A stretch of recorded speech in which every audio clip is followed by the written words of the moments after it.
жакта болчу, Замир, астап берем. Болчу, тез. Ал эмеспи? Ал эмес. Замир, отуруп турчу. Таап берем азыр. Аралаштырып салыңыз бана.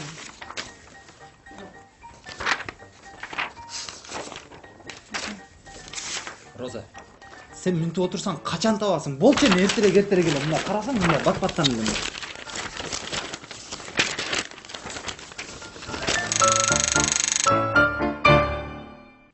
Келгениме 3 ай болду. 3 айдан бери эмне жумуш кылышымды билбейм. Же жумуш беришпейт. Телеканалбы, же эмне өзү. Эмне таптыңарбы? Жок, издеп атабыз. Мына кызбайбы?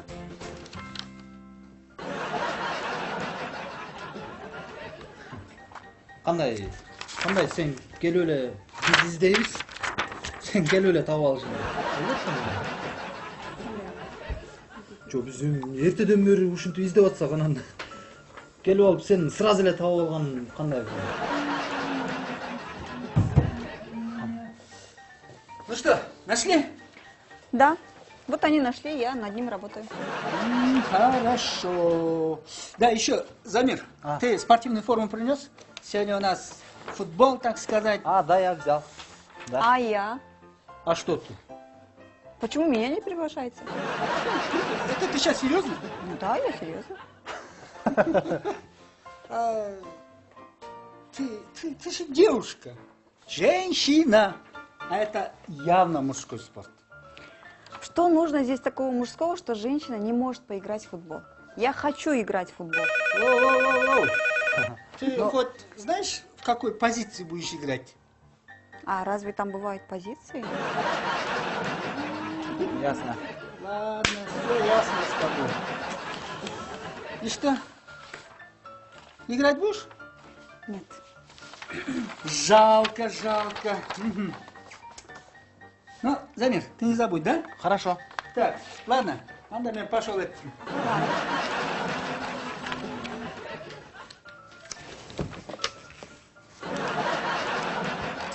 Онунчу канал. Да. Ким? Кандай маселе боюнча? Кичине күтүп туруңуз азыр. Мага экен? Тилекке каршы азыр сиз менен гендиректор сүйлөшө албайт, колу бошобой атат. Ал азыр өтө важный адам менен сүйлөшүп отурат. Ну, бул неделя бошобой калышы мүмкүн. Эмне деп айтып коеюн? Все хорошо, мейлиңиз. Сен неге мен жок деп коюп атасың? Неге жок деп атасың эми? Замир, сени жок деп коюш, менин жумушум эмне болуп атасың? Ким эмне деп атат? Токмоктон вертолет аласыңар деп чалып атат. Вертолет? Вертолет в рассрочку говорит. Ушинтип эле вертолет аласыңарбы деп телефондон чалып эле эметип койсо болобу? Ана базардан сатмак белет. Гилтеген вертолетти представь, кыял. Конечно, телефондон эле сатып койгон. Вертолет. Замир, даже не думай об этом, уктуңбу? Эми карасыңар. Бул жерде мен дагы канча директор болом? Мүмкүн 3 ай, мүмкүн эртең эле келип бирдемени өзгөртүп салат. Эмне кылсам экен? Же вертолет сатып алып кое берсем, колдон келип турганда. Кайсы Замир десе, жанагы вертолет сатып алганчы деп тарыхта калам да. Замир вертолетчик. Ай, Замир. Даже не думай об этом, уктуңбу? Ай, уктум.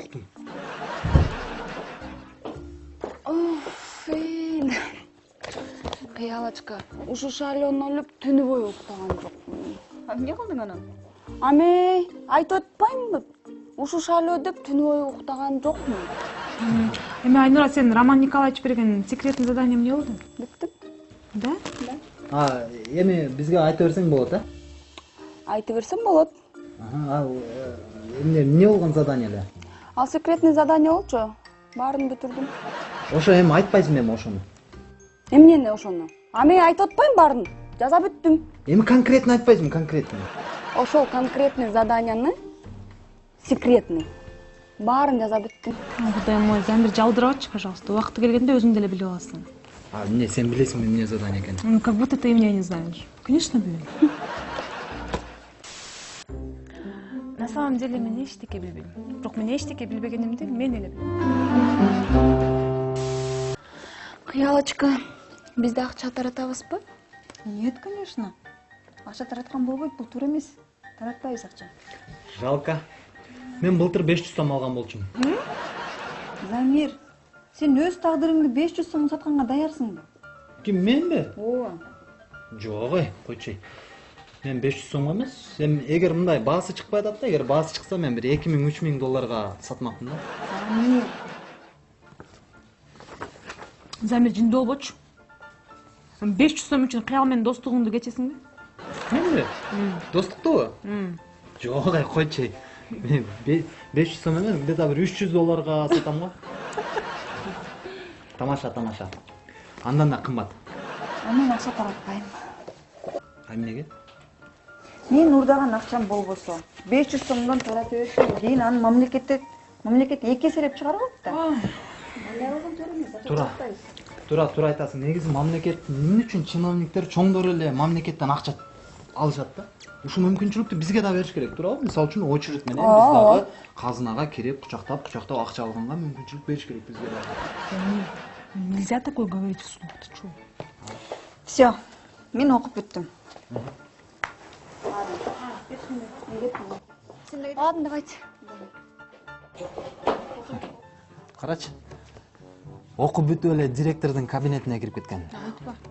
А эгерде менчи, мисалы, мен окуп бүткөндөн кийин жумуш таппай көчөдө эле жүргөм да. Замир, сен окуп атканда эле көчөдө жүрчү элең го, сабакка кирбей. Кап эле айта бересиң. Мисалы үчүн кайсы китепти окудуң сен? Эң акыркы окуган. Акыркы жолу неме көп эле китеп окугам. Мисалы. Мисалы, бир шиңгил жүзүм. Что-то Руставель эмеспи? Ошо жазган. Неме, жана коричневый бар го? Эмне дегендер бар эле ичинде? Ичиндеби? Неме, ысык көл. Дагы маляр. Дагыбы? Бөкөнтай. Замир, эл укпасын, айланайын. Ал Алыкул Осмоновдун китеби эмне отуз? Что-то Руставель эмеспи?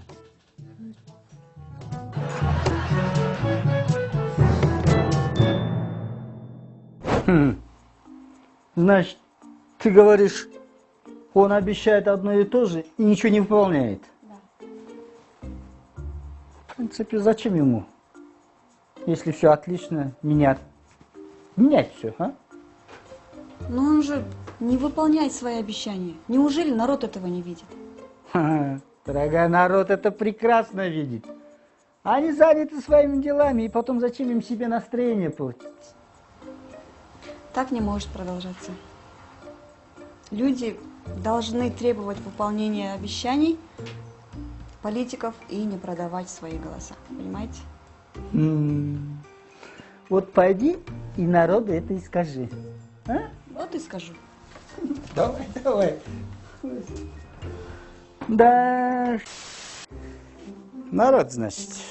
В принципе, а вдруг у него получится? Ну, донести до народа, так сказать, возбудить народ. А я что, старый ценник, и вообще для меня нет будущего, я не верю ни во что, ни в людей, ни в черта. А вот она верит. Я думаю, у нее получится. И дай бог, чтобы получилось.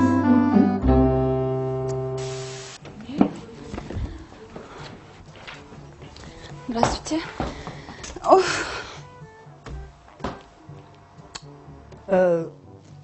Ну что у тебя, Айнурочка? Вы знаете, за последнюю неделю на семечку и на мороженое 20 000 потрачено. Что? Это кто так распорядился? Кто? Вот этот придурок Замир. Замер. А я еще пытаюсь с него человека сделать. На футбол взял его. Да, ну-ка, зови этого. Ну, Кальпли очкарика. Вот лупоглазый. Ну, у очкариков хоть мозги есть. Ну, это как в море этот осьминог многорукий. Ай! Давай быстренько. 20 тысяч – это не проблема. Но вот если этот глупец даже не может скрыть это, вот это вот большая проблема.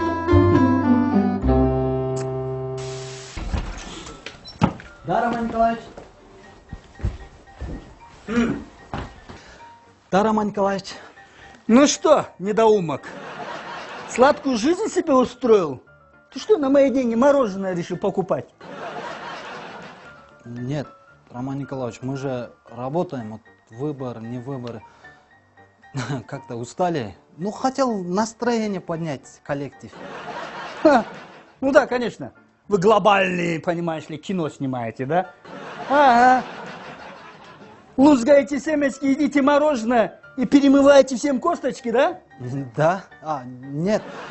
Мы новости пропускаем. Иногда. Еще раз. Мои деньги будешь тратить на всякую фигню, я тебя скормлю своим собакам, а потом с него приготовлю хе и съем. Понял? Можешь сразу сесть самого Замира. Айнурочка, нет, людей есть нехорошо. Я же хоть и злой, но я порядочный кореец. Опа. Бул биринчи сигнал. Айнура мени бул жерде жеп тыңгыдай. Эми кичинекей бир махинацияны ойлоп таптыр. Тез аранын ичинде Айнура менен махабатизацияны жасаш керек. О, менин күнүм. Агарган таңым. Менин келечегим. Асмандагы кайкы учкан чабал экенин. Сенин кандай акың бар бирөөнүн катын окуганга? Бир маданиятың жок немесиң да? Сени көргөндө келечегимди көргөндөй болом. Ой, Замир, уялбайсыңбы? Айланайын. Текүремди турап жазгандагың го, э? Жок, мен муну неме аялыма жазгам да. Аялың аты Айнурабы мен? Ооба. Неме тайнес койгондо Айнура деп, анан мен Айзат деп алгам. Койчу, Замир, муну уже, знаешь, подхалимство деп кой. Сен уже Айнурадан коркуп баштаган турбайсыңбы? Же Айнурадан келечегиңди көрүп атасыңбы, я? Өзө. Сен менин досумсуң да, турабы? Жок, сен саткын экенсиң, Замир. Вот честное слово. Эми Айнурадан көрө баштаптырсың да сен эме келечегиңди, э?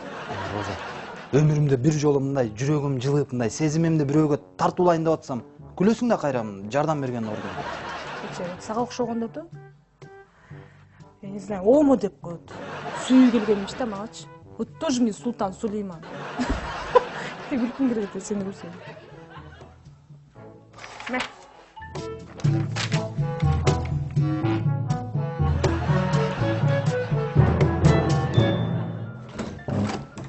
Алло, ассаламу алейкум. Ким бар?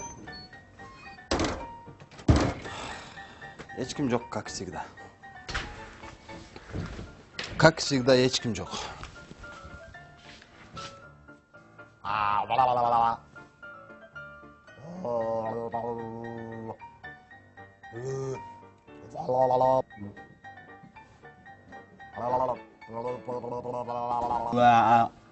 Ну ты что себя ведешь, как придурок? Извините, Роман Николаевич, просто мне скучно. Когда людям скучно, вот делают тупые вещи. Не, люди тупые вещи делают, когда они сами тупые. Но ты же у меня не такой. Ну да, спасибо. Ну, просто кызыктуу жаңылык жок болот атпайбы, Роман Николаевич? Когда вот мы интересные новости никогда не показываем. Ну, чтобы интересные новости показывать, надо что-то, чтобы произошло интересное. А у нас ничего абсолютно не происходит. Ну давайте лучше вот из старого интересную новость поставим. Например, вот Кыргызстан победил Германию. Да? Вот, например, вот новость есть. Вот. Экстренная новость. Мы победили Германию, которая объявила о своей полной и безоговорочной капитуляции. Чего? Ну ты горе-журналист, ты вообще какой-то, я не знаю, придурок. Но я Извини, знаю. конечно, но это было 70 лет назад, Замир. Ой. Ну, я знаю, но может, если вот свежего новости нету, а то уже 70 лет мы никого уже не победили. Ха, почему не победили? А ты знаешь, да, что мы уже, вот по всем новостям вот говорится, что мы уже как год коррупцией боремся и побеждаем. О, как. А ты говоришь, никого. Замир, все, прекращай. Эме, Роман Николаевич, Замир, саламаттык тууралуу бир кызыктуу жаңылык бар экен. Понимаете, да, Роман Николаевич? Илимпоздор ракка каршы дартка дары тапкангачы жакын калышыптыр. Канчалык жакын калышыптыр? Ну, маалыматка жараша, алардын экспериментине катышкан чычкандардын 80% уже айыга баштаптыр жетинде. Элестет, койчу, ушул да жаңылык. Мисалы үчүн, урматтуу теле көрүүчүлөр, урматтуу чычкан сүйүүчүлөр. Эксперименттеги 80% чычкандар айыга баштады дейбизби? Койчу, Роза, ал болбогон эле жаңылыкта. Ну, Роман Николаевич, как ваши дела? Как на личном фронте? Старость. Как у старого человека может дела быть? Скучно, грустно, некому руку пожать, а личный фронт вообще не говори. Господи, Роман Николаевич, ну бросьте вы. Какой там ты, какая там старость, Роман Николаевич? Вы еще ого-го. Розочка, тоже как скажете. Ну, серьезно, Роман Николаевич, знаете что? Женщины вас считают очень даже привлекательным.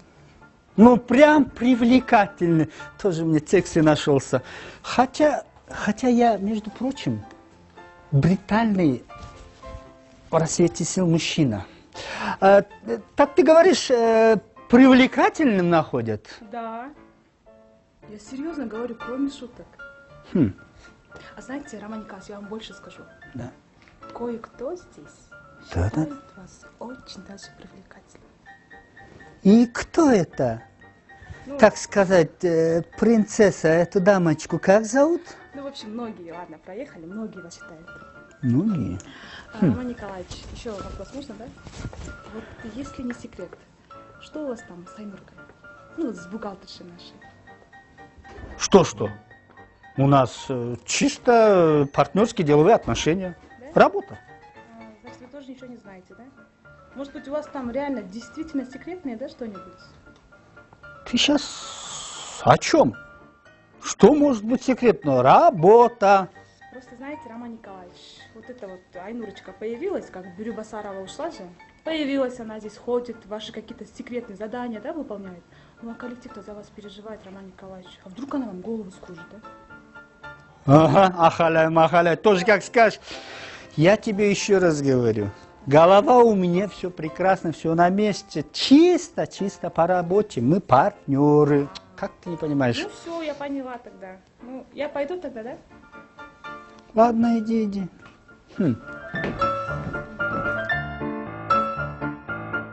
Привлекательный, значит. 5, 4, 3, 2, 1, эфир башталды. Амейда, Розочка, сен Роман Николаевичтің башынан айтып жүресің. Эми мен сага отчет берет экенмин да, Айнурочка. Сен вообще кимсиң бул жерде, айтчы мага. Мен жаңы главный бухгалтермін. А сен болгону секретаршасың. Главный бухгалтер Айнурочка Бүйгүзбөчү Алтыным. Бул жерде сен единственный бухгалтерсың. Сен эчкимге главный эмессиң. Ты такой же главный бухгалтер, как я, директор секретариата, понимаешь? И то мен бул жерде 8 жыл болду секретарша болуп иштегениме. Мен буякта пульткада отурам, режиссермун дагы, мен бүт барын кылам. Сен кечөө келгенсиң, эртең кетесиң. Это уже не тебе решать. Кстати, запомни, я твой черный кофе. Это тебе когда-нибудь пригодится. Я пью черный кофе, да вот балени берсем ичесиң, и то если берсем, уктуңбу?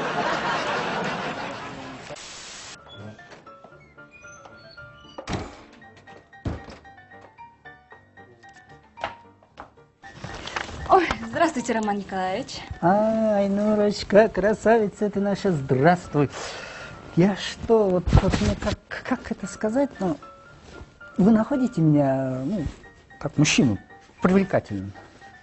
Вы знаете, я об этом вообще не думала насчет вот этого направления. В смысле направление? Ну, как о мужчине. А что вы тогда обо мне? Как о женщине думали? Нет, ну что вы. Нет, конечно. Но если вы не думали обо мне как о мужчине, не думали как о женщине, мне даже страшно подумать, как вам обо мне думаете. Роман Николаевич, вы мой руководитель. Точка. Вот эта розочка, да, что-то наплела, наверное. Да нет, это, ну, я сегодня утром в попыхах не позавтракал, и поэтому всякие голову мысли лезут, внимание обращай. Знаете, надо обязательно позавтракать утром. Это очень полезно. Да, утром надо позавтракать. Если Да. еще поздно возвращаешься домой только к завтраку, ну, чтобы жена не подозрила, и это ревность страшная штука. Роман Николаевич, вы знаете, вот этот отчет я приготовила, посмотрите. А вы уже решили, да? Насчет... Да, решил. Я вообще думаю за последние 3 месяца, что я сам, наверное, буду руководителем, директором Да ну, директором, что ли? и буду управлять сам уже.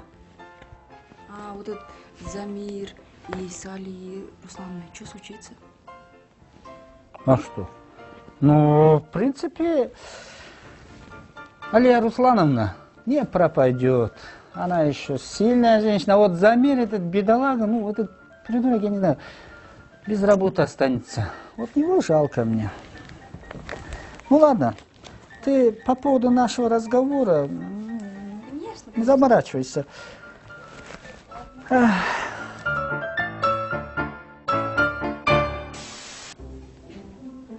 Как-то Замир мага жалко болып кетті.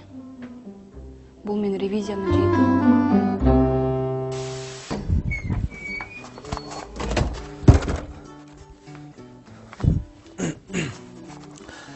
О менин күнүм, агарып аткан таңым. Асманда кайкы учкан чаба элекейим. Мен сени көргөндө, келечегимди көргөндөй болом.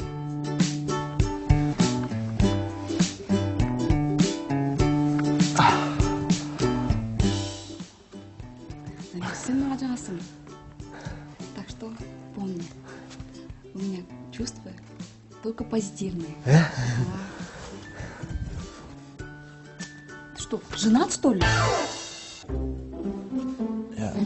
Ты ёхнись. Айнурочка!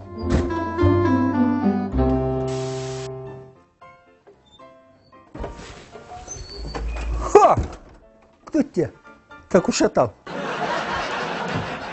Ладно, это, Замир, вот у меня к тебе личный вопрос. Часто тебя называют, ну, привлекательным? Нет. Да. А вот знаешь, в меня, по-моему, тут одна девушка влюбилась. Вот, когда девушка в тебя последний раз влюблялась, ну, как-то она тебе давала знать? Да. Поцеловала в губы. Поцеловала губы? Это серьезно. А вот у меня что-то несерьезно, брат, получается.